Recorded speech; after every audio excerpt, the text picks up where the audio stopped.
Hello বন্ধুরা, আজকে এসেছি গঙ্গাসাগর। তো এখন আছি কচুবেড়িয়াতে।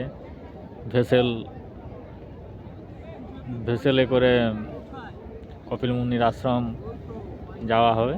সেই ভেসেলে ওঠার জন্য সব লাইনে দাঁড়িয়েছে। এই যে দেখতে পাচ্ছেন লাইন, প্রচণ্ড লাইন, বিশাল লাইন, ঠিক আছে। কিন্তু ভেসেল এখনও ছাড়েনি, প্রচণ্ড কুয়াশার জন্য ভেসেল ছাড়তে দেরি হবে। সম্ভবত 10টা হয়ে যাবে ভেসেল ছাড়তে। এই যে দেখছেন প্রচণ্ড কুয়াশা, তার জন্য ভেসেল ছাড়েনি। এই যে লাইন, আর এটা হচ্ছে কচুবেড়িয়া। কাকদ্বীপে এসে হল্ট করা হয়েছে। সেখান থেকে কচুবেড়িয়া যে ভেসেল ঘাট, সেইখানে পৌঁছানো হয়েছে।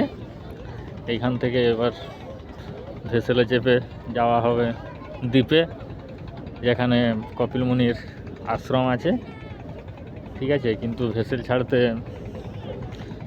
দেরি আছে, তাই এই গঙ্গার এতে পাড়ে ঘোরা হচ্ছে এখন। বাকি সবাই লাইনে দাঁড়িয়ে আছে, আমি এসেছি এদিকে একটু ঘুরতে। তো আমার সঙ্গে আমার ছেলে আছে, দেখবেন ওই যে দেখা যাচ্ছে নি, এত কুয়াশা, সামনে আছে তবু দেখা যাচ্ছে নি, ছোট্ট ছেলে। এটা জোয়ার ভাটার সময় এগুলোতে জল উঠে, এখন ইয়ে হয়নি। সেই কুয়াশা, এমন কুয়াশা যেন সেই জল পড়ছে, তার জন্য ভেসেল বন্ধ। জানি না ভেসেল কখন চালু করবে বা কখন যাওয়া হবে, নাকি আজকে যেতে পারবো কি না সেটাও একটা ব্যাপার, দেখা যাক। প্রচণ্ড কুয়াশা, কিছু বোঝা যাচ্ছে না, কীভাবে ভেসেল চালাবে বলো?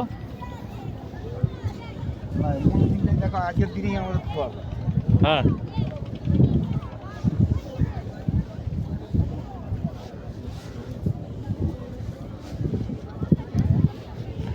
আজের দিনেই কুয়াশা, সেটাই তো আমাদের ভাগ্যে কি আছে, সেটাই হচ্ছে ব্যাপার।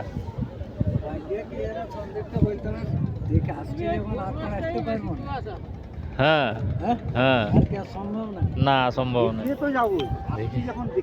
হ্যাঁ, আশা হয়েছে যখন দেখে যেতে হবে, সে কুয়াশা যখন কাটুক। এইটার জন্যই তো আশা, মূল উদ্দেশ্য তো এটাই না, মেন তো এটাই। যাই হোক বন্ধুরা, এখন এই পর্যন্ত, দেখা যাক যখন পৌঁছাবো আসল জায়গায় সেখানে ছবি দেখাবার চেষ্টা করব। তবে যদি এরকম ঘন কুয়াশা থাকে তাহলে তো আর কিছু করার নেই, ঠিক আছে। সবাই ভালো থাকো, সুস্থ থাকো। লাস্ট কি 2 কিলোমিটার বললাম না? লাস্ট কি? হ্যাঁ, এ তো আঁকা বাঁকা রাস্তা, লাস্টের কোনো গল্প নয়। এইখান থেকে 2 কিলোমিটার তোমাকে হাঁটতে হবে, তবে লাইন শেষ। বহু দূর, আমরা আছি 2 কিলোমিটার দূরে, মানে ভেসেল ঘাট থেকে। হ্যাঁ, তো বন্ধুরা এখন আর ভিডিও করছি না, তো সবাই লাইক, শেয়ার এবং কমেন্ট করবেন।